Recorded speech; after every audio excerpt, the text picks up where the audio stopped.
Angibingelele ngiphinde futhi ngikumukele la kuNqambothi Media TV 18. Ngani zakwethu ngicela ukuthi uyavelela ikhasi. Cela wenze kufanele ucofa subscribe, ulike bese ushare le video. Ushiye abaningi bemangele ey'nkundleni zokuxhumana oyibiza lapha ngomzalo wesilo.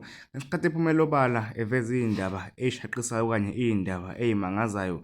Ethi-ke isilo umsizulukazi lithini asiyena umZulu kodwa-ke siwumSwati. Lezi y'ndaba uyiveze kunansi ivideo etrendayo laphana ey'nkundleni zokuxhumana nokuyivideo-ke esequbula omkhulu umsindo abantu bedlulisa ukuphikisana lapho nalapho abaphawula khona. Kodwa-ke ngale nje kokukhuluma ngakho ucofa usubscribe kanti nansi ivideo iyalandela.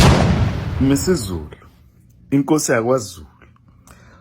Mamela mfowethu, mamela umzala wakho. Wena siyakuhlula isiZulu. Awusuye umZulu wena. Uyazi ukuthi yini wena MisiZulu? UliSwati. UmSwati wena. Asho njalo phela ama-South Africans. UmSwati lo.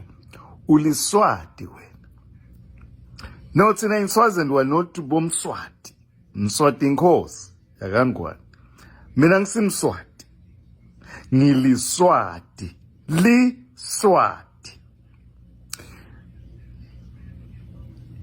Bengimamela uMisiZulu. Akhuluma namaZulu.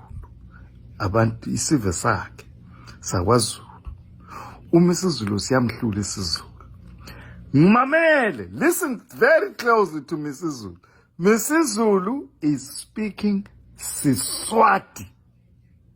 Because MisiZulu is a Swazi.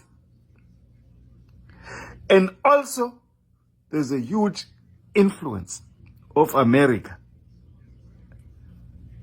MisiZulu is a Swazi American like myself. He's not a Zulu. I'm surprised he's a Zulu king. King MisiZulu of Zululand is not a Zulu king.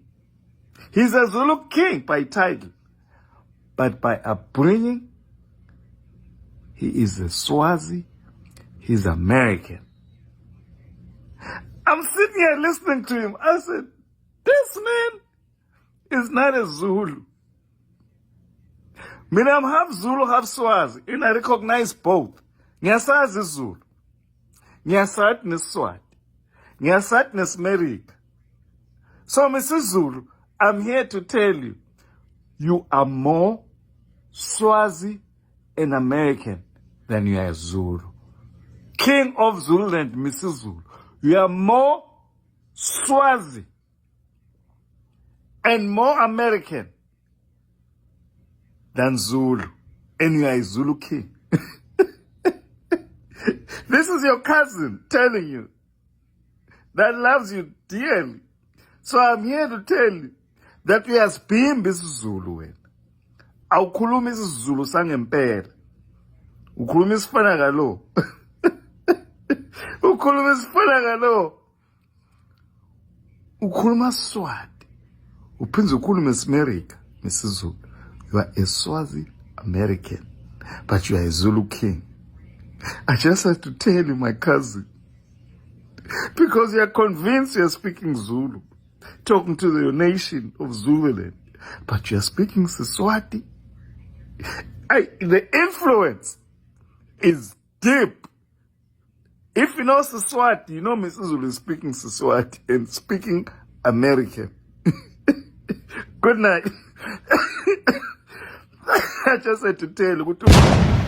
Injalo-ke indaba kwey'ngane zakwethu bona la uyizwela insizwa ibeka ngendlela ebeka ngayo. Thokozela ukuze ukuphawula kwakho.